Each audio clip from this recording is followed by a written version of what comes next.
growth in future life and God bless you. Very good.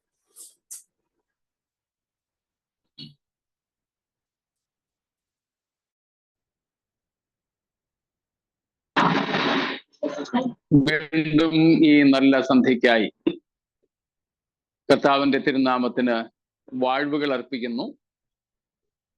നമുക്കൊരുമിച്ച് വീണ്ടും ഏതാനും ദിവസങ്ങളിലെ ഇടവേളയ്ക്ക് ശേഷമായിരിക്കാൻ കർത്താവ് അവസരവും കൃപയും നൽകുന്നതിനായി ദൈവത്തെ വാഴ്ത്തുന്നു, സ്തുതിക്കുന്നു. നിങ്ങൾ അറിയുന്നത് പോലെ ഞങ്ങൾ യാത്രയിലായതുകൊണ്ട് ട്രെയിനിലായിരിക്കുന്ന ദിവസങ്ങൾ ജോയിൻ ചെയ്യാൻ സാധിക്കാതെ വരുന്നു. കർത്താവ് നമ്മെ ഒരുമിച്ച് പിന്നെയും സഹായിക്കുമാറാകട്ടെ. ഇങ്ങനെ അവസരം ലഭിക്കുമ്പോഴൊക്കെ നമുക്കൊരുമിച്ച് ഈ യാത്രക്കിടയിലും ദൈവവചനം പഠിക്കുകയും പങ്കുവയ്ക്കുകയും ചെയ്യാം.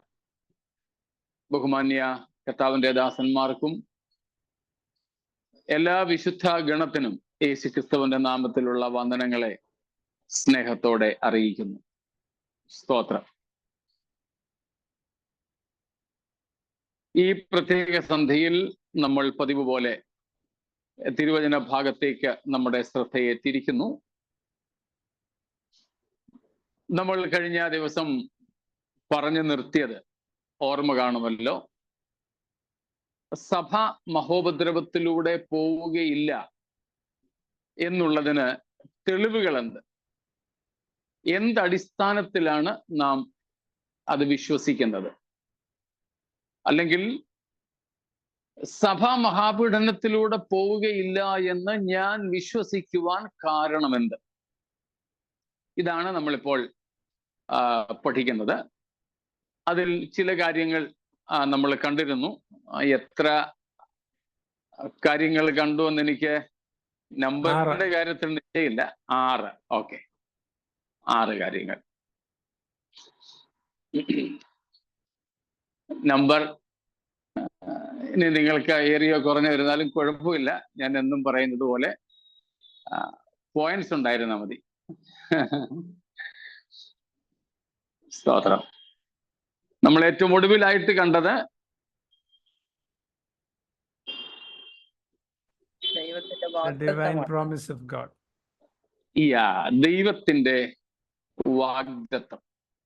ദൈവത്തിന്റെ വാഗ്ദത്തം.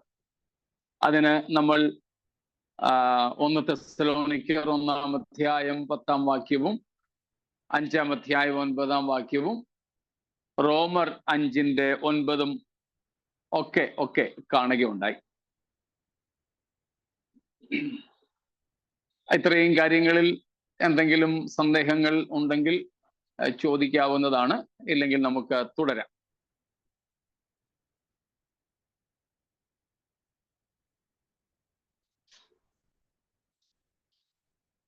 ശരി, നിങ്ങളുടെ മൗനത്തിൽ നിന്ന് മുൻപോട്ട് പോകുവാനുള്ള അനുവാദമാണെന്ന് ഞാൻ മനസ്സിലാക്കുന്നു.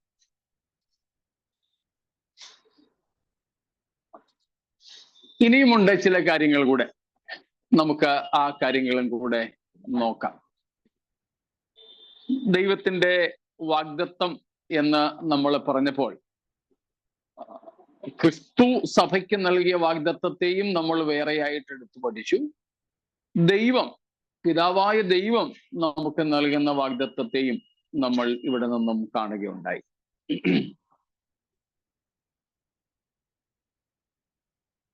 നമുക്ക് അടുത്ത ഒരു തെളിവായിട്ട് എടുക്കുവാനുള്ളത് God's done work in the history. What God did in the history. ദൈവം ചരിത്രത്തിൽ ചെയ്ത പ്രവർത്തികൾ, ദൈവത്തിന്റെ ചരിത്രത്തിലെ ഇടപെടലുകൾ നമുക്ക് മഹാപീഡനത്തിന് മുൻപ് കർത്താവ് വരും, സഭ എടുക്കപ്പെടും എന്ന് വിശ്വസിക്കുന്നതിന് കാരണമാണ്, പ്രചോദനമാണ്. സ്തോത്രം. നമുക്ക് പല തെളിവുകൾ തിരുവെഴുത്തിൽ നിന്ന് ലഭിക്കും. അതിൽ ഒന്ന് രണ്ടെണ്ണം നമ്മൾ ഇതിനോടകം തന്നെ ചിന്തിച്ചു കഴിഞ്ഞതായതുകൊണ്ട് അധിക വിശദീകരണത്തിന്റെ ആവശ്യം ഇല്ല എന്ന് ഞാൻ കരുതുന്നു. നോഹയുടെ കാലത്തെ ജലപ്രളയവും ജലപ്രളയത്തിൽ നിന്ന് നോഹയെ ദൈവം വിടുവിച്ചതും ഭൂമിയിൽ അന്ന് വരെ മഴ പെയ്യുന്നില്ലായിരുന്നു. മഴയെക്കുറിച്ച് ആ ജനത്തിന്, ആ സമൂഹത്തിന്, ആ തലമുറയ്ക്ക് അറിയില്ലായിരുന്നു. പക്ഷേ ദൈവം തന്നോട് പറഞ്ഞത് നോഹ പ്രസംഗിച്ചു, പക്ഷെ ആരും കൈക്കൊണ്ടില്ല. ഒടുവിൽ ദൈവം പറഞ്ഞിട്ട് ഉണ്ടാക്കിയ പെട്ടകത്തിൽ നോഹയെയും ദൈവം കൽപ്പിച്ച മറ്റ് ജീവ ജന്തുക്കളെയും പ്രവേശിപ്പിച്ചു. മഴയോ കാറ്റോ കോളോ ആകാശത്തിന്റെയും നിലത്തിന്റെയും ഭൂമിയുടെയും നീരറവുകൾ തുറക്കപ്പെടുകയോ ഒക്കെ ചെയ്യുന്നതിന് മുമ്പ് തന്നെ ദൈവം നോഹയെയും കുടുംബത്തെയും പെട്ടകത്തിൽ കയറ്റി ദൈവം തന്നെ വാതിൽ അടച്ചു. എല്ലാവർക്കും ഉണ്ടായ പ്രളയത്തിന്റെ കെടുതികൾ പ്രത്യേകിച്ച് നോഹയ്ക്ക് അനുഭവിപ്പാൻ ഇല്ലാതെ ആ ന്യായവിധിയിൽ നിന്ന് ദൈവം അവരെ ഒഴിച്ചു നിർത്തി. പിന്നീട് നമുക്ക് കാണുവാൻ സാധിക്കുന്നത്, നമ്മൾ പല പ്രാവശ്യം പഠിച്ചിട്ടുള്ളതുപോലെ, സൊദോം ഗൊമോറയുടെ നാശത്തിന് മുമ്പ് അവിടെ നിന്നും ഭക്തനായിരുന്ന, വലഞ്ഞുപോയവനാണെങ്കിലും നീതിമാനായിരുന്ന ലോത്തിന്റെയും കുടുംബത്തെയും അവിടെ നിന്നും മാറ്റിക്കൊണ്ടുപോകുന്നതാണ്. നാം അതേക്കുറിച്ച് കഴിഞ്ഞ ദിവസങ്ങളിൽ കാണുകയുണ്ടായല്ലോ. ഉൽപ്പത്തി പുസ്തകം 19-ാം അധ്യായത്തിന്റെ 21 മുതൽ 25 വരെയുള്ള വാക്യങ്ങളിൽ നിന്ന് നാം അത് കാണുന്നുണ്ട്. അതുപോലെ യോശുവ 6-ാം അധ്യായം 22 മുതൽ ഉള്ള വാക്യങ്ങളിലും നാം ഇതിന് സമാനമായ സംഭവത്തെ കാണുന്നുണ്ട്. വേണമെങ്കിൽ യെശയ്യ 57-ാം അധ്യായം 1-ാമത്തെ വാക്യം അതിന് ഉപോദ്ബലകമായിട്ട് സ്വീകരിക്കാവുന്നതാണ്. യെശയ്യ 57-ന്റെ 1-ാമത്തെ വാക്യം ഒന്ന് വായിച്ചോളൂ. ഐശയ്യ 57:1. നീതിമാൻ നശിക്കുന്നു, ആരും അത് ഗണ്യമാക്കുന്നില്ല. ഭക്തന്മാരും കുഴിഞ്ഞു പോകുന്നു, നീതിമാൻ അനർത്ഥത്തിന് മുമ്പേ കുഴിഞ്ഞു പോകുന്നു എന്ന് ആരും ഗ്രഹിക്കുന്നില്ല.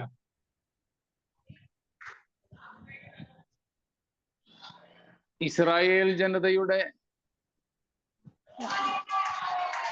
ചരിത്രത്തിൽ നിന്നുമാണ് ഇത് എടുത്തുദ്ധരിച്ചിരിക്കുന്നത്. അവിടെ ഒരു പൊതു തത്വം കാണുന്നുണ്ട്. അനർത്ഥത്തിന് മുമ്പേ നീതിമാൻ ഒഴിഞ്ഞു പോകുന്നു, അല്ലെങ്കിൽ അനർത്ഥത്തിൽ ആ നീതിമാൻ അകപ്പെടാൻ ദൈവം അനുവദിക്കുന്നില്ല.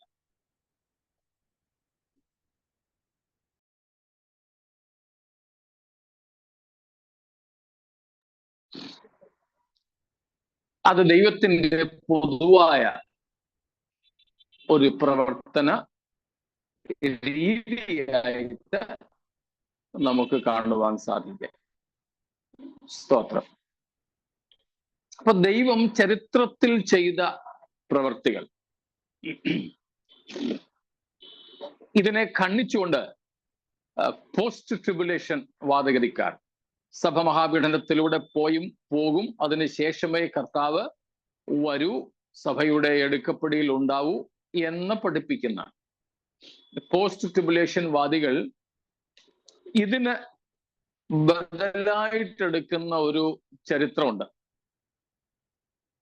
മിസ്രയീമിൽ ദൈവം അയച്ച ബാധകൾ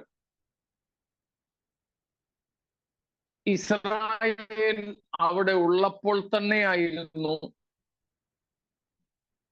എന്നാൽ ആ ബാധകൾ അവരെ ഏശാതെ ദൈവം അവരെ സൂക്ഷിച്ചു എന്നതുപോലെ ഭൂമിയിൽ മഹാപീഡനം നടക്കുമ്പോൾ ദൈവജനത്തെ, ദൈവസഭയെ ദൈവം ആ പീഡനത്തിന്റെ കാലത്തും സംരക്ഷിക്കും എന്ന ഒരു വാദം ഉന്നയിക്കാറുണ്ട്. ഞാൻ ഇന്നും അതേക്കുറിച്ച് വായിച്ചു. ഈ ഉൽപ്രാവണ കഴിഞ്ഞിട്ടേ മഹാപീഡനം ഉണ്ടാവൂ, യേശുക്രിസ്തു വന്ന് സഭയെ ചേർത്തതിന് ശേഷം മാത്രമേ എതിർ ക്രിസ്തു വെളിപ്പെടുകയുള്ളൂ എന്ന വിശ്വാസത്തെ ഖണ്ഡിക്കുവാൻ വേണ്ടിയിട്ട് ഉപയോഗിക്കുന്ന ഒരു വാദഗതിയാണ്. ചരിത്രത്തിൽ നോഹയുടെയും ലോത്തിന്റെയും ഒക്കെ വിഷയങ്ങളിൽ ചെയ്തതിന് ബദലായി ഒന്ന് പുറപ്പാട് പുസ്തകത്തിൽ ഇസ്രായേൽ മക്കളുടെ പുറപ്പാടുമായി ബന്ധപ്പെട്ട് കാണുവാൻ സാധിക്കും എന്ന വാദം കേൾക്കുമ്പോൾ നമുക്ക് ന്യായമായിട്ട് തീർച്ചയായിട്ടും തോന്നുന്ന ഒരു സംഗതിയാണ്. ഇസ്രായേൽ മക്കൾ മിസ്രൈമിൽ ആയിരുന്നപ്പോൾ തന്നെയാണ് മിസ്രൈമിയർക്ക് 1, 2, 3 എന്ന തരത്തിൽ ബാധകൾ ഉണ്ടായത്, അല്ലെങ്കിൽ ദൈവം അവരെ ബാധിച്ചത്.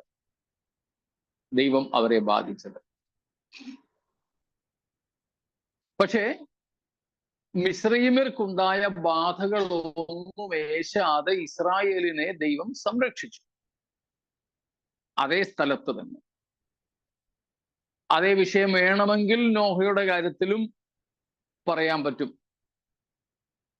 എന്നാൽ ഒരു കാര്യം ശരിയാണ്, മിസ്രൈമിൽ നിന്ന് ഇസ്രായേൽ പുറപ്പെട്ടു പോരുന്നതിന് മുമ്പ് ഇസ്രായേൽ മിസ്രൈമിൽ പാർക്കുന്ന സമയത്ത് തന്നെ മിസ്രൈമ്യർക്ക് ബാധകൾ ദൈവം അയച്ചു. പക്ഷേ അവർ 2 പേർക്കും ഇടയിൽ ദൈവം അതിർ ഇട്ടോ ഇല്ലയോ?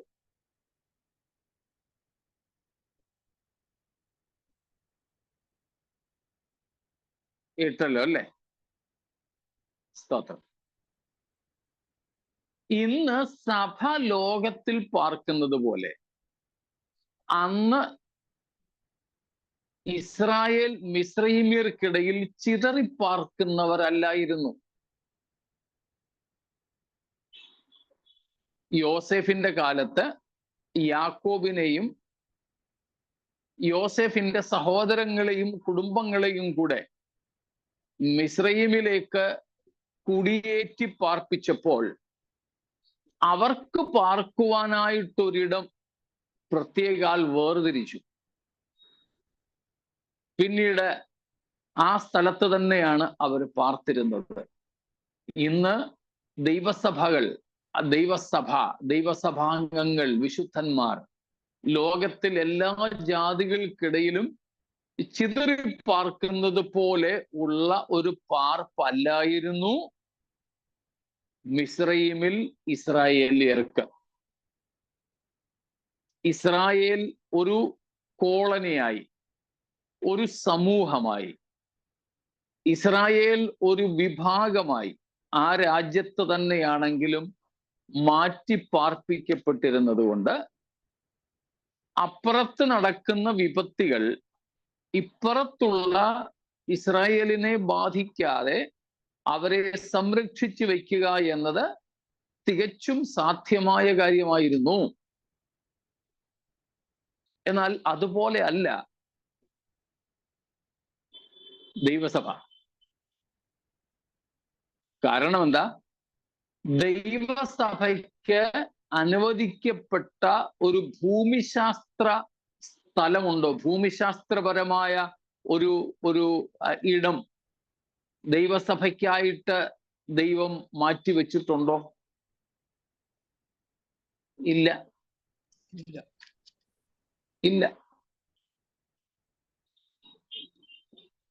ജാതികളുടെ ഇടയിൽ പാർക്കുന്നവരാണ് ദൈവമക്കൾ. ദൈവസഭ. ഇതിൽ ആരാണ് ദൈവ പൈതൽ, ആരല്ല എന്ന് തിരിച്ചറിയാൻ ഈ ലോകത്തിൽ വെച്ച് ഒരു മാർഗവും ഇല്ലെന്ന് പറയാം.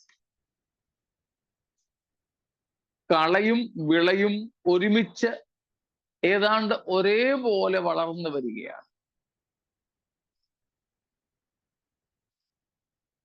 അതുകൊണ്ട് മിസ്രയീമ്യരെ ദൈവം ബാധിച്ചപ്പോൾ, ശിക്ഷിച്ചപ്പോൾ, അത് ഇസ്രായേല്യരെ ഏൽക്കാതെ ദൈവം ഇസ്രായേല്യർക്ക് സംരക്ഷണം കൊടുത്തു എന്ന് പറയുന്ന വാദം ഇവിടെ ലോകത്തിൽ സഭയോടുള്ള ബന്ധത്തിൽ നമുക്ക് സ്വീകാര്യമല്ല.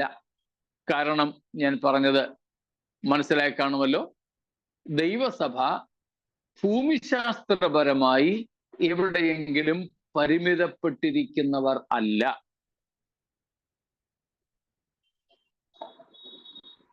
ഏതെങ്കിലും ഒരു ഭാഷയിലോ ഒരു വംശത്തിലോ ജാതിയിലോ പരിമിതപ്പെട്ടിരിക്കുന്നവരല്ല ദൈവത്തിന്റെ സഭ അല്ലെങ്കിൽ ദൈവത്തിന്റെ ജനം.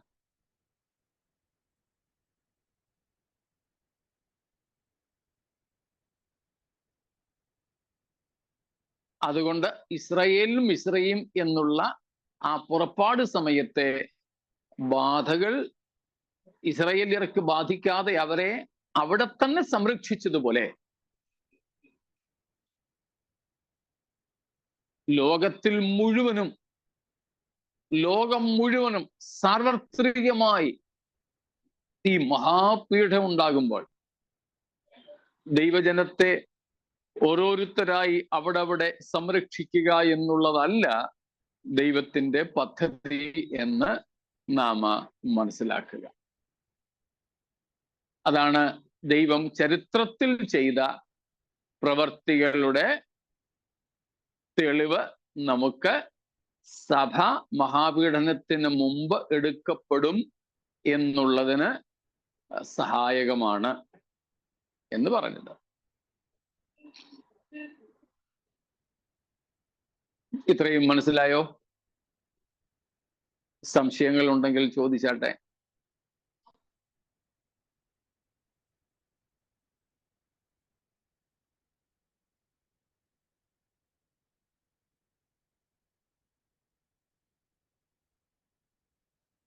ഒന്നുമില്ല എങ്കിൽ അടുത്തത് സ്തോത്രം. ഓക്കെ, അടുത്ത തെളിവ് എന്തുകൊണ്ട് സഭ മഹാപീഡനത്തിൽ ഉൾപ്പെടുകയില്ല. അടുത്ത തെളിവ് യേശുക്രിസ്തുവിന്റെ വരവിന്റെ സമയത്തെക്കുറിച്ചുള്ള ഉപദേശം. ക്രിസ്തുവിന്റെ വരവിന്റെ സമയത്തെ പറ്റിയുള്ള ഉപദേശം ദൈവസഭ മഹാപീഡനത്തിൽ കടക്കയില്ല എന്നതിന് തെളിവായി നമുക്ക് സ്വീകരിക്കാം.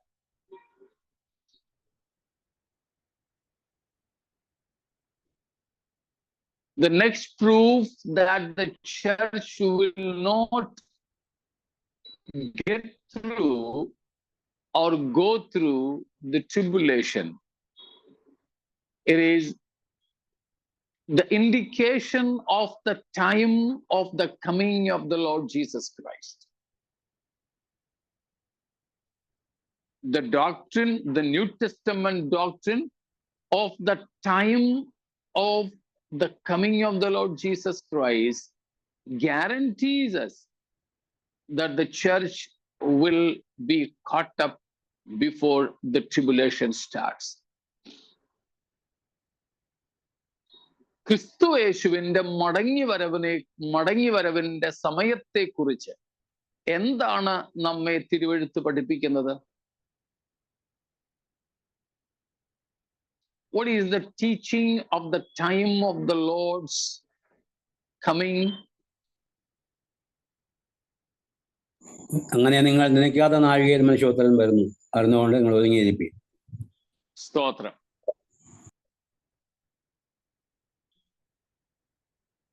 നിങ്ങൾ ചിലരെ കേട്ടിട്ടുണ്ട്, യേശുക്രിസ്തുവിന്റെ മടങ്ങി വരവിന്റെ സമയത്തെക്കുറിച്ച് വേദപുസ്തകം പ്രധാനമായും 2 കാര്യങ്ങളാണ് നമ്മെ പഠിപ്പിക്കുന്നത്. 2 കാര്യങ്ങൾ. ഒന്ന്, behold I come quickly.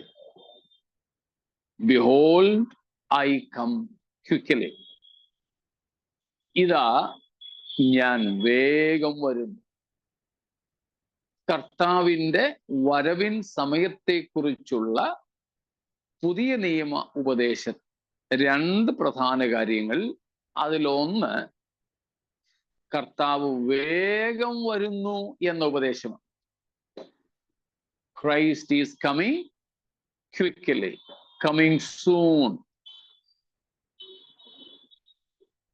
ദൈവസഭയുടെ പ്രാർത്ഥനാ വിഷയം തന്നെ അതാണല്ലോ. റെവലേഷൻ 22:20 22-ന്റെ 20-ാമത്തെ വാക്യത്തിൽ നാം അതാണല്ലോ കാണുന്നത്. ഒന്ന് വായിച്ചു വിട്ടു.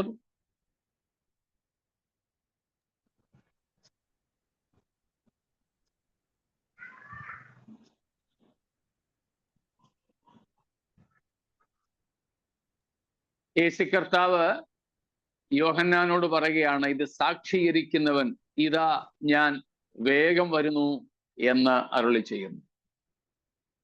ഇതാ ഞാൻ വേഗം വരുന്നു. വേറെയും പല ഭാഗങ്ങളുണ്ട്, എന്നാൽ നമുക്ക് ഇത് മതിയായിരിക്കുമല്ലോ. പുതിയ നിയമം യേശുക്രിസ്തുവിന്റെ വരവിൻ സമയത്തെക്കുറിച്ച് പഠിപ്പിക്കുന്നത് ഈ 2 ഉപദേശങ്ങളാണ്. ഒന്ന്, ഇതാ ഞാൻ വേഗം വരുന്നു, വേഗം വരുന്നു.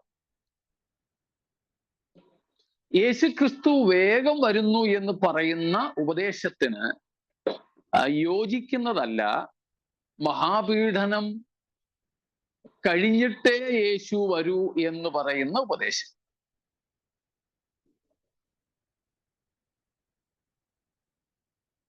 കർത്താവ് പറയുന്നത് ഞാൻ മഹാപീഡനകാലം കഴിഞ്ഞിട്ട് വരാമെന്നല്ല, ഇതാ ഞാൻ വേഗം വരുന്നു. അല്ലെങ്കിൽ തിരുവെഴുത്ത് നമ്മെ പഠിപ്പിക്കുന്നത് കർത്താവിന്റെ വരവ് വേഗത്തിൽ സംഭവിക്കും. വേഗത്തിൽ. ഒരു ഗർഭിണിക്ക് പ്രസവവേദന വരുന്നത് പോലെ അത് സംഭവിക്കും. വളരെ പെട്ടെന്ന്, നനയാത്ത നിമിഷത്തിൽ, നനയാത്ത നാഴികയിൽ. സ്തോത്രം. വേഗത്തിൽ സംഭവിക്കും. മറ്റൊന്ന്, അറ്റ് എനി ടൈം, നനയാത്ത നാഴികയിൽ, കള്ളനെ പോലെ. 2 പത്രോസ് 3-ന്റെ 9-ാമത്തെ വാക്യത്തിൽ നാം അത് വായിക്കുന്നു. നമ്മുടെ കർത്താവ് കള്ളനെ പോലെ വരും.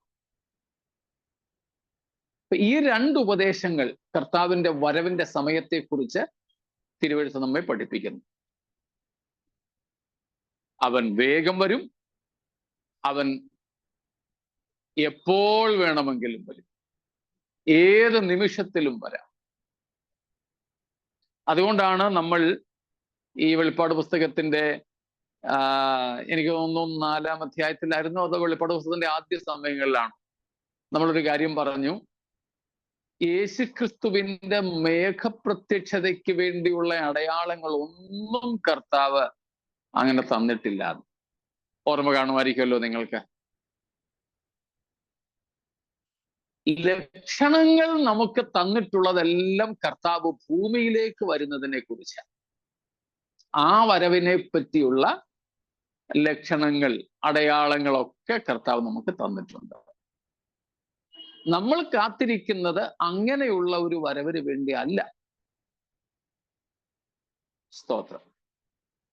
പകരം കള്ളനെ പോലെ കർത്താവ് വരുന്ന വരവിന് വേണ്ടിയ. ആ കള്ളനെ പോലെ എന്ന് കർത്താവും പൗലോസും പത്രോസും ഒക്കെ പറഞ്ഞതുകൊണ്ടാണ് യേശുക്രിസ്തുവിന്റെ രഹസ്യ വരവ് എന്ന ഒരു ഉപദേശം രൂപപ്പെട്ടത്. ഇനിയും ചിലർക്ക് ആ രഹസ്യ വരവെന്ന് പറയുന്ന പ്രയോഗത്തോട് അല്പം വിയോജിപ്പുണ്ട്. അവർ ചോദിക്കുന്നത് യേശു എന്തിനായി ഒളിച്ചും പാത്തും വരുന്നതെന്ന്. ആരെ പേടിച്ചിട്ടാ യേശു ഒളിച്ചും പാത്തും വരുന്നത്? നേരിട്ട് ഇങ്ങ് വന്നുകൂടെ? അവര് നമ്മളെ കളിയാക്കി ചോദിക്കുന്നത്. കള്ളനെ പോലെ എന്തിനാ വരുന്നത്? സഭയെ, കാന്തയായ സഭയെ എന്തിനായി അടിച്ചു മാറ്റുന്നത്? യേശുവിന് റൈറ്റ് ഇല്ലേ? അവകാശമില്ലേ? അധികാരമില്ലേ? അപ്പം ആരെയെങ്കിലും പേടിച്ച് അങ്ങനെ ചെയ്യേണ്ട ആവശ്യമുണ്ടോ എന്നൊക്കെ വളരെ പരിഹാസ രൂപേണ ചോദിക്കാറുണ്ട്. സ്തോത്രം. എന്നാൽ അതങ്ങനെ പരിഹസിച്ച് വിടരുത്. കർത്താവിന്റെ വരവ് ഏത് സമയത്തും സംഭവിക്കും. ആ വരവിന്റെ അടയാളങ്ങളും ലക്ഷണങ്ങളും ഒന്നും കർത്താവ് നമുക്ക് തന്നിട്ടില്ല. തീർച്ചയായിട്ടും ലൂക്കോസ് 18-ാമത്തെ അധ്യായത്തിൽ പറയുന്നുണ്ട്, മനുഷ്യപുത്രൻ വരുമ്പോൾ അവൻ ഭൂമിയിൽ വിശ്വാസം കണ്ടെത്തുമോ ആർക്കറിയാം.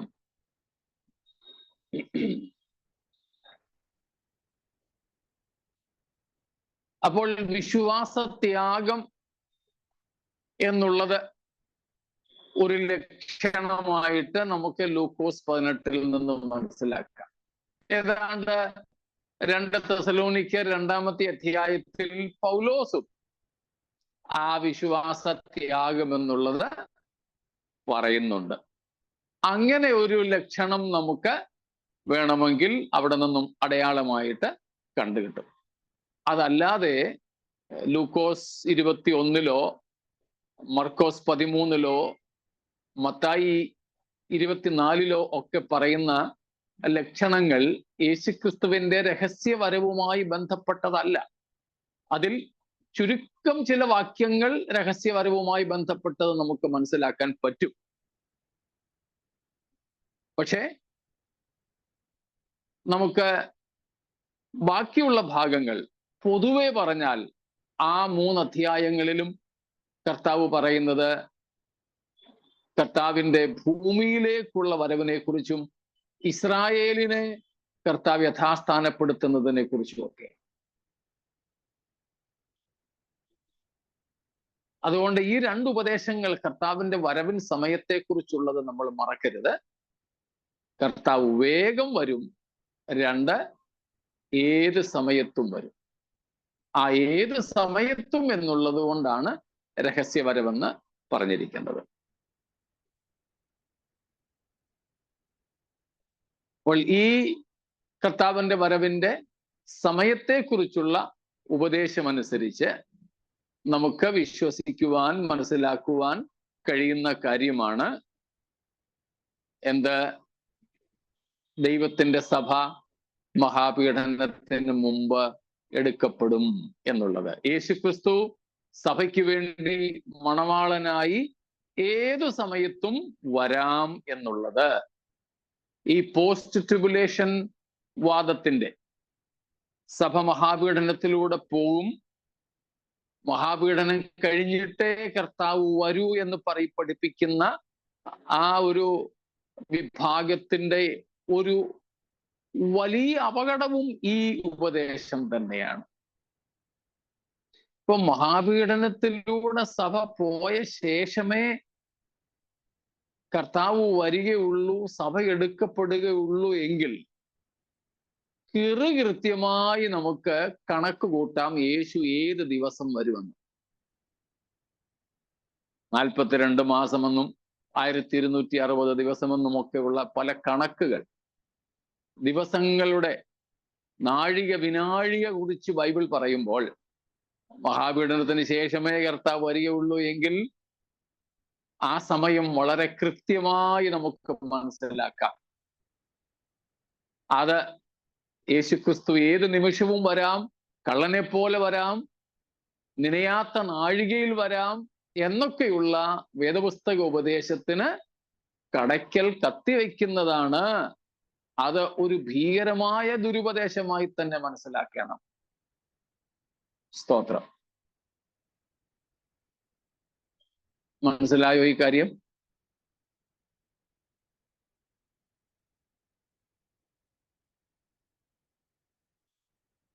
ഇതിൽ മനസ്സിലാകാത്ത എന്തെങ്കിലും ഉണ്ടെങ്കിൽ പറയണേ.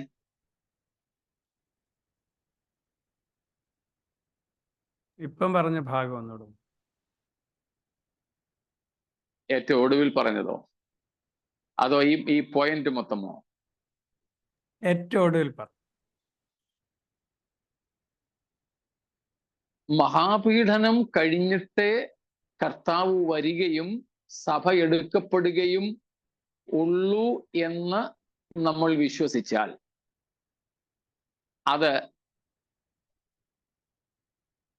ഏറ്റവും ഭീഷണിയാകുന്നത് യേശുക്രിസ്തു ഏത് സമയത്തും വരും എന്ന ഉപദേശത്തിനാണ്. യേശുവിൻ്റെ വരവ് കള്ളനെ പോലെ നനയാത്ത നാഴികയിൽ ഏതു സമയത്തും വരാം എന്നാണ് ബൈബിൾ പഠിപ്പിക്കുന്നത്.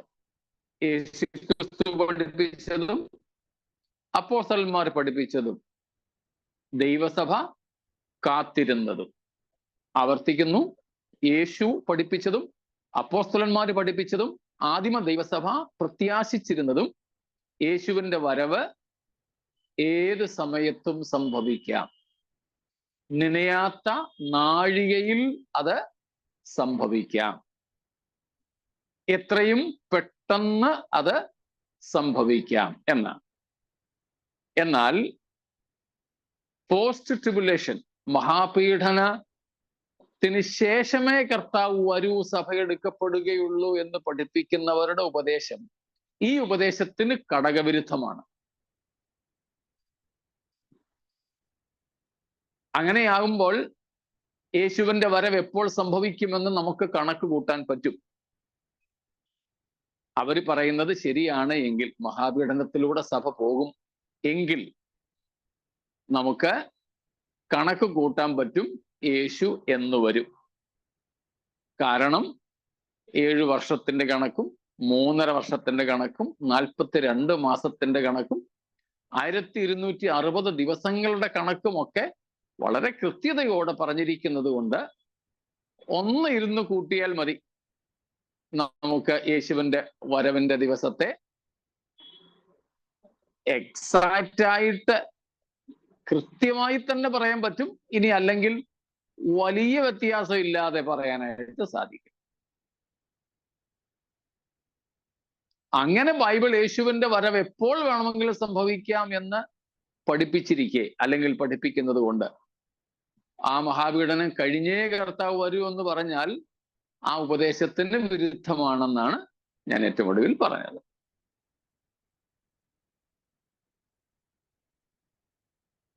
മറ്റെന്തെങ്കിലും? ബാധയുടെ സമയത്ത് മിസ്രൈമിൽ ഇസ്രായേൽ മക്കളെ സൂക്ഷിച്ചതുപോലെ മഹാപീഡന സമയത്ത് സഭയെ സൂക്ഷിക്കുമെന്ന് അവർ പറയുന്നു. അങ്ങനെയെങ്കിൽ അപ്പോഴും സഭയ്ക്ക് മഹാപീഡനം ഉണ്ടാകുന്നില്ലല്ലോ. അപ്പൊ പിന്നെ സഭ നേരത്തെ എടുത്തുകൊള്ളപ്പെടുമെന്ന് വിശ്വസിക്കുന്നതിന് അവർക്ക് എന്തോ ബുദ്ധിമുട്ട്? അവർക്കതാ ബുദ്ധിമുട്ട്. അവർ പറയുന്ന അന്നേരം സഭയെ സൂക്ഷിക്കും, ഇസ്രായേൽ മക്കളെ സൂക്ഷിച്ച പോലെ എന്നാ അവര് പറയുന്നത്. അതിലുള്ള വ്യത്യാസം ഇത്രേ ഉള്ളൂ. അവര് പറയുന്നത് മഹാപീഡനത്തിൽ സഭയെ സൂക്ഷിക്കും, നമ്മൾ പറയുന്നു മഹാപീഡനത്തിൽ നിന്ന് സഭയെ വിടുവിക്കും. വെറും ഒരു സൂക്ഷിപ്പല്ല, ഒരു വിടുതലാണ് ബൈബിൾ നമ്മെ പഠിപ്പിക്കുന്നത്, നമ്മൾ വിശ്വസിക്കുന്നത്. അവര് പറയുന്നത് സൂക്ഷിക്കും അന്ന്, നമ്മൾ പറയുന്നു അതിൽ നിന്ന് വിടുവിക്കും. അവര് പറയുന്നു മഹാപീഡനത്തിൽ സൂക്ഷിക്കും, നമ്മൾ പറയുന്നു മഹാപീഡനത്തിൽ നിന്ന് നമ്മെ വിടുവിക്കും. ആ വ്യത്യാസം.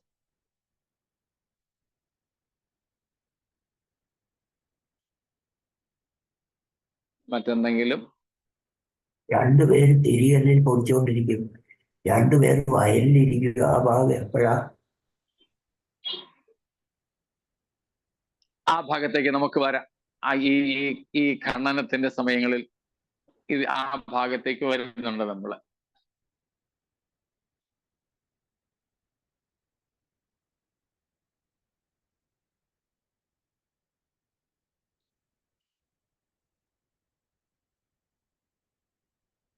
ഐസയ 57:1 പുതിയ നിയമ വിശ്വാസികൾക്ക് ബാധകമാണോ പാസ്റ്ററെ? പുതിയ നിയമത്തിലെ വിശ്വാസികൾക്ക് നീതിമാന്മാർക്ക് അത് ബാധകമാണ് എപ്പോഴും. അപ്പം പഴയ നിയമം ആയതുകൊണ്ട് പഴയ നിയമത്തിൽ ഒന്നും പുതിയ നിയമത്തിൽ ബാധകമല്ല എന്ന ഉപദേശം ഇല്ല. പണ്ട് നമ്മൾ പറഞ്ഞതുപോലെ ഇസ്രായേൽ മക്കൾക്ക് മാത്രമുള്ള വാഗ്ദത്തങ്ങളുണ്ട്, യേശുക്രിസ്തുവിന് വേണ്ടിയുള്ള വാഗ്ദത്തങ്ങളുണ്ട്, ഇസ്രായേൽ മക്കൾക്കും 1000 ആണ്ട് വാഴ്ചക്കാലത്ത് നിറവേറുന്ന വാഗ്ദത്തങ്ങളുണ്ട്, ദൈവസഭയ്ക്കുള്ള വാഗ്ദത്തങ്ങളുണ്ട്, ഒരു പ്രാദേശിക സഭയ്ക്ക് മാത്രമായിട്ടുള്ള വാഗ്ദത്തങ്ങളുണ്ട്. അങ്ങനെ ആ വാഗ്ദത്തങ്ങളെ നമ്മൾ തരംതിരിച്ച് പഠിക്കണം എന്നേ ഉള്ളൂ. പഴയ നിയമത്തിലുമുള്ള പല കാര്യങ്ങളും നിറവേറ്റപ്പെട്ടു എന്നതുകൊണ്ട് പഴയ നിയമത്തിൽ ഒന്നും നമുക്ക് ബാധകമല്ല എന്നില്ല. അതുകൊണ്ട് ഇത് ഒരു പൊതു തത്വമായിട്ട് തന്നെ നമുക്ക് സ്വീകരിക്കുന്നതിൽ തെറ്റില്ല. ഷീല സിസ്റ്റർ പറഞ്ഞത് ഏത് വാക്യമാണ് മാസ്റ്റർ? യെശയ്യ 57:1. ഷീല സിസ്റ്റർ അല്ലായിരുന്നു, ഓമന സിസ്റ്റർ ആയിരുന്നു പറഞ്ഞേ. അത് നമ്മളിപ്പോ വായിച്ചതായിരുന്നല്ലോ 57:1. ദൈവകർത്താവിന്റെ വാഗ്ദത്തം എന്ന വിഷയത്തിൽ നമ്മളത് ഇപ്പൊ തുടക്ക സമയത്ത് ഇന്നത്തെ നമ്മുടെ ആദ്യ സമയത്ത് വായിച്ച വാക്യമാണ്.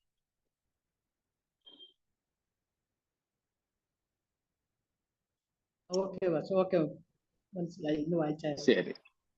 അയ്യാ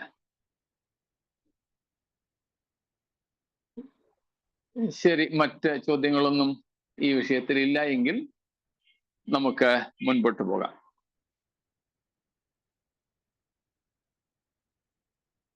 ഇതുമായി ബന്ധപ്പെട്ട് കർത്താവിന്റെ വരവിന്റെ സമയവുമായി ബന്ധപ്പെട്ട് ഉള്ള വാക്യങ്ങൾ ചിലത് വേണമെങ്കിൽ ഞാൻ പറയാം. മത്തായി 24 തന്നെ 44, മാത്യു 24:44, മാർക്ക് 13:33, മർക്കോസ് 13:33, ലൂക്ക് 12:35-40, ലൂക്കോസ് 12:35-40 വരെ, യാക്കോബ് 5:8, ജെയിംസ് 5:8, ഫിലിപ്പിയർ 4:5, ഫിലിപ്പിയൻസ് 4:5, 1 Corinthians 15:52, 1 കൊരിന്ത്യർ 15:52, വെളിപ്പാട് 22:7, 12:20, വെളിപ്പാട് 22:7, 12:20, Revelation chapter 22 verses 7, 12 and 20. ഇങ്ങനെയുള്ള ഒട്ടേറെ ഭാഗങ്ങളിൽ നാം കാണുന്നു നമ്മുടെ കർത്താവിന്റെ വരവിന്റെ സമയത്തെക്കുറിച്ച്. ഈ രണ്ട് പ്രയോഗങ്ങളാണ് പ്രധാനമായിട്ടുള്ളത്. Come quickly, at any time, വേഗം വരുന്നു, നനയാത്ത നാഴികയിൽ വരുന്നു. ഈ രണ്ട് ഉപദേശങ്ങളാണ് കർത്താവിന്റെ വരവിന്റെ സമയവുമായി ബന്ധപ്പെട്ട് പറഞ്ഞിട്ടുള്ളത്. 1 കൊരിന്ത്യർ 15 എത്രയാണ്? 52. ശരി. 52.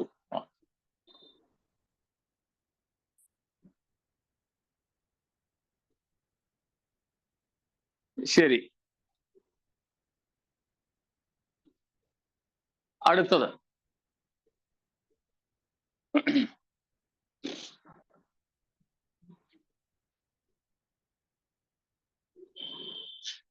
നമ്മൾ നേരത്തെ പറഞ്ഞിട്ടുള്ളതാണ്. വെളിപ്പാട്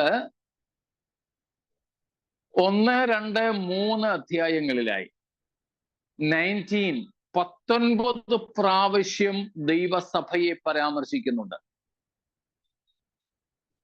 Chapters 1, 2, and 3 Revelation speaks 19 times about the church, or mentions the church 19 times.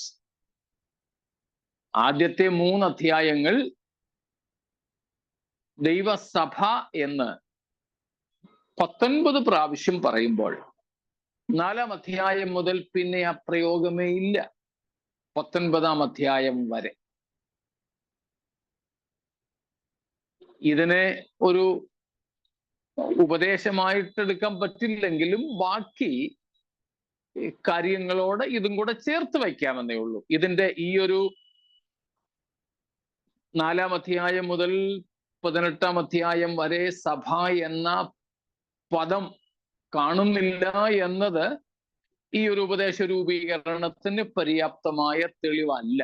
പക്ഷേ മറ്റ് തെളിവുകൾക്കൊപ്പം നാം ഇതും കൂടെ ഒന്ന് പരിഗണിക്കുന്നു എന്നേ ഉള്ളൂ. ഇത് ഒരു എന്താണ് പറയുന്നത്, യുക്തിപരമായ വാദം എന്നതിനപ്പുറത്ത് ഒരു ഉപദേശമായിട്ട് അല്ലെങ്കിൽ തെളിവായിട്ടെടുക്കാൻ പറ്റില്ല എന്നതും കൂടെ ഞാൻ ഓർപ്പിക്കട്ടെ. എന്നാൽ ബാക്കിയുള്ള കാര്യങ്ങളോട് ചേർത്ത് വെച്ച് ഇത് ഗൗരവമായി നമുക്ക് മനസ്സിലാക്കാം. അപ്പോൾ the absence of the word church from Revelation chapter 4 verse 1 through chapter 18, whereas the name church occurs 19 times in the first 3 chapters of Revelation.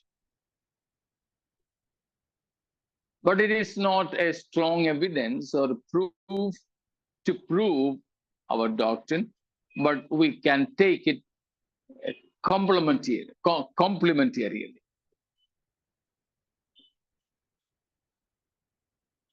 അപ്പം ഈ ഒരു ഭാഗം നമുക്ക് അങ്ങനെയാണ് എന്നതുകൊണ്ട് സഭയില്ല എന്ന് പറയാൻ പറ്റുകയില്ല. പക്ഷെ നമുക്കത് ഒരു നല്ല സഹായക ഘടകമായിട്ട് പരിഗണിക്കാമെന്ന് മാത്രം.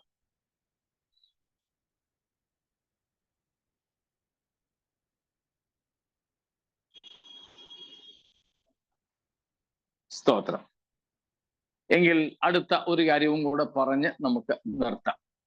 അതും നേരത്തെ പറഞ്ഞിട്ടുള്ളതായതുകൊണ്ട് ഞാൻ അധികം വിശദീകരിക്കുന്നില്ല. അല്പം നേരത്തെ ഞാൻ നിർത്തുകയും ചെയ്യുന്നു. അതായത് നമ്മൾ കഴിഞ്ഞതിന്റെ അങ്ങേയാഴ്ച ചിന്തിച്ചതാണ്. പൗലോസ്ലീഹ തെസലോനിക്ക സഭയോട് പറയുന്നുണ്ട്, തടുക്കുന്നവൻ വഴിയിൽ നിന്ന് മാറിപ്പോകണം. അന്ന് നമ്മൾ അതേക്കുറിച്ച് പറഞ്ഞതായതുകൊണ്ട് ഇന്നൊന്ന് തൊട്ടുവിട്ടാൽ മതി എന്നെനിക്കറിയാം.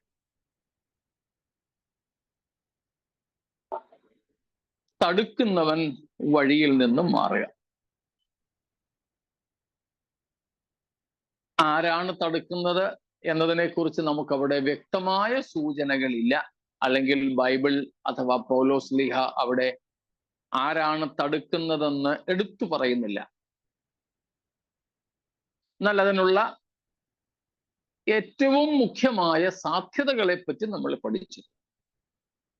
അതുകൊണ്ടും ആവർത്തിക്കാതെ ഞാൻ അങ്ങ് പോവുകയാണ്. പൊതുവായി നമ്മുടെ സഭകൾ വിശ്വസിക്കുകയും പഠിപ്പിക്കുകയും ചെയ്യുന്നത് തടുക്കുന്നവൻ എന്ന് പറയുന്നത് പരിശുദ്ധാത്മാവാണ്. അങ്ങനെ വിശ്വസിക്കുന്നതിൽ തെറ്റില്ല. കാരണം സഭയോട് കൂടെ അല്ലെങ്കിൽ തൻ്റെ അവരോഹണത്താലാണ് സഭയുടെ ആരംഭം. ആ സഭയോടു കൂടെ ഈ പരിശുദ്ധാത്മാവ് നിൽക്കുമ്പോൾ ഈ പരിശുദ്ധാത്മാവാണ് എതിർ ക്രിസ്തുവിനെ രംഗപ്രവേശം ചെയ്യാൻ കഴിയാതെ തടഞ്ഞു നിർത്തുന്നതെന്ന് ഒരു പൊതുവാദം നമ്മുടെ ഇടയിലുണ്ട്. അതുകൊണ്ടാണ് ഞാൻ പറഞ്ഞത് അതിനെ തെറ്റ് എന്ന് പറയുന്നില്ല, അതങ്ങനെ ആയിക്കൊള്ളട്ടെ. എന്നാൽ അതിനോടൊപ്പമുള്ള സാധ്യതകളാണ് ബാക്കിയുള്ളത്. അതിലൊന്ന് നമ്മൾ കഴിഞ്ഞ പ്രാവശ്യം ചിന്തിച്ചായിരുന്നു, ദ ചർച്ച്, സഭ. ആ സഭയോടുകൂടെ പരിശുദ്ധാത്മാവുമായിരിക്കുക എന്നതിൽ കുറെ കൂടെ ആകർഷണീയതയുണ്ട്. സ്തോത്രം. ഇപ്പൊ രണ്ട് സാധ്യതകൾ നാം അതിന് കണ്ടു. തടുക്കുന്നവൻ വഴിയിൽ നിന്നും മാറിപ്പോവുക അത്ര വേണ്ടത്. മറ്റൊരു കൂട്ടർ കരുതുന്നത് രണ്ടാമത്തേതിനോട് ചേർന്ന് വരുന്നതാണ്, വിശുദ്ധന്മാർ. അതായത് സഭ എന്ന് പറയുന്നതിനകത്ത് അത് വരും, എങ്കിലും ഇത് വേറെ ഒന്ന് എടുത്തു പറയുകയാണ്. സൊദോം ഗൊമോറയെ ദൈവം നശിപ്പിക്കുന്നതിന് മുമ്പ് ദൈവം അവരുടെ മേൽ ചൊരിയാനിരുന്ന ക്രോധകലശത്തെ ഒഴിക്കാൻ ഒരല്പം താമസം വരുത്തിയത് ആരാണെന്നറിയാമല്ലോ? ഉടനെ വന്നേരെ, നമുക്കങ്ങ് നിർത്താം. ലോത്തും കുടുംബം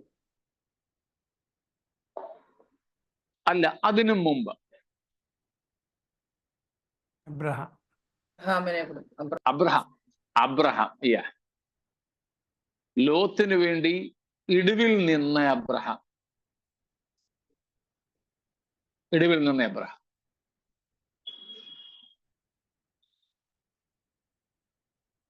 അതുപോലെ പുറപ്പാട് 32-ാം അധ്യായത്തിൽ ദൈവത്തിന്റെ കോപം ഇസ്രായേലിന് നേരെ ജ്വലിച്ചു.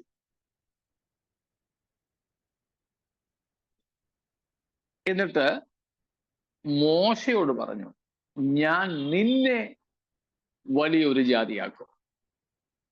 ഞാൻ നിന്നെ.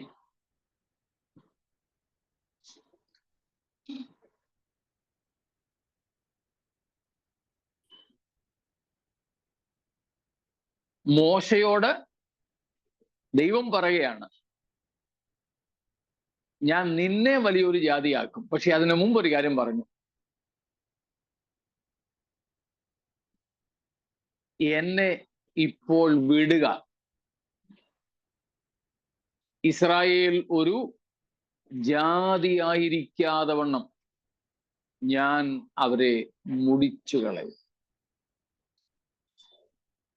സൊദോം ഗൊമോറയുടെ മേൽ ദൈവം പകരാനിരുന്ന ക്രോധത്തെ തടഞ്ഞു നിർത്തിയത്, അവരെ ശിക്ഷിക്കാതെ ഏതാനും നിമിഷങ്ങളെങ്കിൽ അല്ല മണിക്കൂറുകളെങ്കിൽ അത്രയും സമയം ദൈവത്തിന്റെ ക്രോധത്തെ തടഞ്ഞു നിർത്തിയത് അബ്രഹാമിന്റെ മധ്യസ്ഥതയായിരുന്നു. വിഗ്രഹ ആരാധന നടത്തിയ ഇസ്രായേലിനെ ഒരു ജാതിയായിരിക്കാതെ വണ്ണം നശിപ്പിച്ചു കളയാൻ ജ്വലിച്ചിറങ്ങിയ ദൈവകോപത്തെ കെടുത്തിക്കളഞ്ഞത് മോശ എന്ന ഇടിവിൽ നിന്ന മനുഷ്യനാണ്. മനസ്സിലാവുന്നുണ്ടോ? ഇതുപോലെ ലോകത്തിന്റെ മേൽ പെയ്തിറങ്ങാനിരിക്കുന്ന ദൈവത്തിന്റെ ക്രോധത്തെ തടഞ്ഞു നിർത്തുന്നത് ആരാണെന്ന് നമുക്ക് വേണമെങ്കിൽ പറയാം,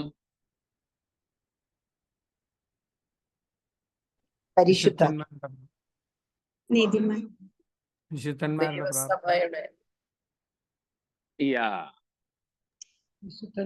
പ്രാർത്ഥന. ദൈവസന്നിധിയിൽ ഇടിവിൽ നിന്ന് കരയുന്ന അബ്രഹാമിനെയും മോശയെയും പോലെയുള്ള മധ്യസ്ഥന്മാർ. അതുകൊണ്ടാണ് യിരെമ്യാവിനോട് ദൈവം പറയുമ്പോൾ യഹൂദയുടെ പ്രവാസത്തെക്കുറിച്ച് പ്രവചിക്കുന്ന സമയത്ത് പറഞ്ഞു, ഇയ്യോബും മോശയും ശമൂവേലും അവിടെ ഉണ്ടായിരുന്നാലും അവർ മാത്രമേ അവരുടെ നീതിപ്രവൃത്തികൾ കൊണ്ട് തങ്ങളുടെ പ്രാണനെ രക്ഷിക്കൂ. മറ്റൊരു ഭാഗത്ത് യെഹെസ്കേലിൽ കർത്താവ് പറയുന്നുണ്ട്, ദാനിയേലിന്റെയും കൂടെ പേര് ചേർത്ത്, ഇവർ എന്നോട് നിലവിളിച്ചാലും ഞാൻ അവരുടെ നിലവിളി കേൾക്കുകയില്ല. അപ്പോൾ തടയുന്നവൻ എന്നതിന് മൂന്നാമതൊരു അർത്ഥമാണ് നാം ഇവിടെ കണ്ടെത്തിയത്. ദൈവത്തോട് ഇടിവിൽ നിൽക്കുന്ന വിശുദ്ധന്മാർ, പ്രാർത്ഥനാ മനുഷ്യർ. സ്തോത്രം. അത് നമുക്ക് വേണ്ടിയും കരയുന്നവർ കാണും, ലോകത്തിനായി കരയുന്നവർ കാണും. നമ്മുടെ ഒന്നും കരച്ചിലും കണ്ണുനീരും പാഴായി പോകുന്നില്ല. സ്തോത്രം. അപ്പോൾ തടയുന്നവൻ എന്ന് പറയുന്നതിന് അർത്ഥം അതാണ്. 2 തെസ്സലോനിക്കർ 2-ാമത്തെ അധ്യായം 6 മുതൽ 8 വരെയുള്ള വാക്യങ്ങളാണ്. സ്തോത്രം.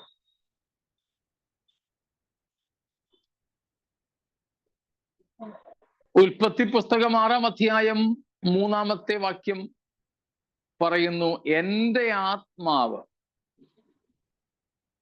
സദാകാലവും വാദിച്ചു കൊണ്ടിരിക്കുകയില്ല. അപ്പോൾ അവിടെ തടയുന്നത് പരിശുദ്ധാത്മാവെന്ന് വരുന്നു. അതുപോലെ 1 യോഹന്നാൻ 3-ന്റെ 4-ാമത്തെ വാക്യം, 1 John 3:4, John 16:8,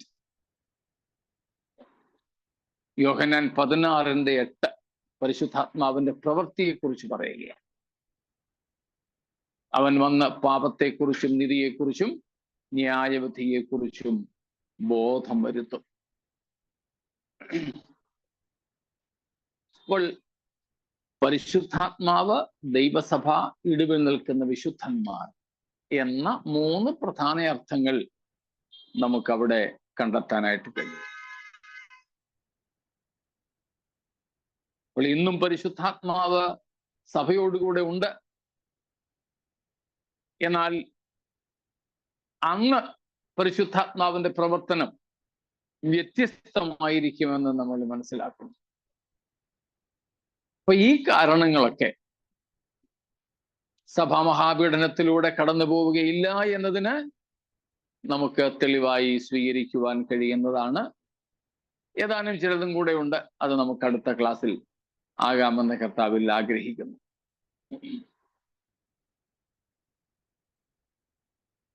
ദൈവസഭയുടെ ഈ വലിയ പ്രത്യാശയിൽ പ്രത്യാശിച്ചും സന്തോഷിച്ചും കൊണ്ട് നമ്മുടെ ശിഷ്ടകാലം കഴിക്കുവാൻ ഈ വചനങ്ങളാൽ ദൈവം നമ്മെ അനുഗ്രഹിക്കുമാറാകട്ടെ. സ്തോത്രം.